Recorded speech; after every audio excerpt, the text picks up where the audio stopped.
Hello and welcome back to flavours of Savish. இன்னைக்கு நம்ம கிச்சன்ல தீபாவளி நோம்பு ஸ்பெஷலா அம்மா கையால செஞ்ச இனிப்பு பணியாரம் தான் பார்க்க போறோம். அட டோனட் என்னங்க, இந்த இந்தியன் டோனட்டை வீட்டுல இருக்கவங்களுக்கு செஞ்சு கொடுங்க, அப்புறம் அடிக்கடி செஞ்சு தர சொல்லி கேட்பாங்க. அந்த அளவுக்கு செம்மையா இருக்கும்.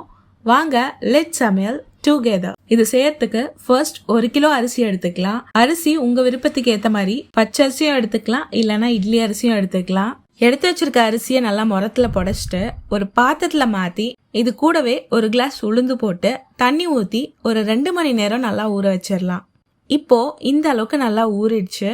இப்போ இதை கிரைண்டர்ல போட்டு கொஞ்சம் கொஞ்சமா தண்ணி தெளிச்சு நல்லா மைய அரைச்சி எடுத்துக்கலாம். இப்போ இனிப்புக்காக வெல்லம் சேர்க்க போறோம். 1 கிலோ அரிசிக்கு 1/2 கிலோ வெல்லம் எடுத்து வெல்லத்தை இந்த மாதிரி நல்லா தட்டி பொடி ஆக்கிக்கோங்க. இப்போ இதை ஆல்ரெடி அரைச்சி வச்சிருக்க மாவுல போட்டு நல்லா மிக்ஸ் பண்ணிக்கலாம்.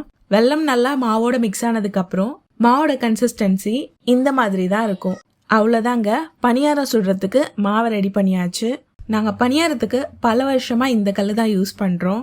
உங்ககிட்ட இது இல்லைன்னா உங்க வீட்டில் குழிப்பணியாரம் செய்யற கல் இருந்தா கூட யூஸ் பண்ணிக்கலாம்.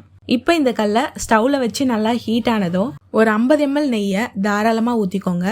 நெய் நல்லா சூடானதுக்கு அப்புறம் ரெடி பண்ணி வச்சிருக்க மாவை நல்லா பீட் பண்ணி இந்த மாதிரி ஒரு குழி கரண்டியில எடுத்துக்கோங்க. இதை சுத்தி ஒரு ரவுண்ட் ஊத்திக்கலாம். இது செய்யும் போது ஸ்டவ்வை லோ ஃப்ளேம்லயே வச்சுக்கோங்க. ஒரு சைடு நல்லா வெந்து கலர் மாறி வந்ததும் ஒரு ஸ்பூனோ இல்ல கம்பியோ யூஸ் பண்ணி இன்னொரு சைடு திருப்பி டபுள் சைடும் நல்லா சுட்டு எடுத்தீங்கன்னா சுவையான இனிப்பு பணியாரம் ரெடி.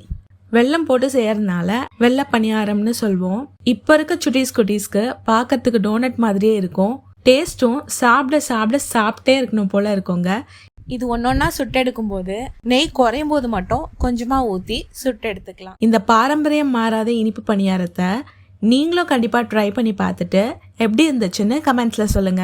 அண்ட் மறக்காம நம்ம ஃப்ளேவர்ஸ் ஆஃப் சவிஷை சப்ஸ்கிரைப் பண்ணிக்கோங்க. தேங்க்ஸ் ஃபார் வாட்சிங். See you in the next video.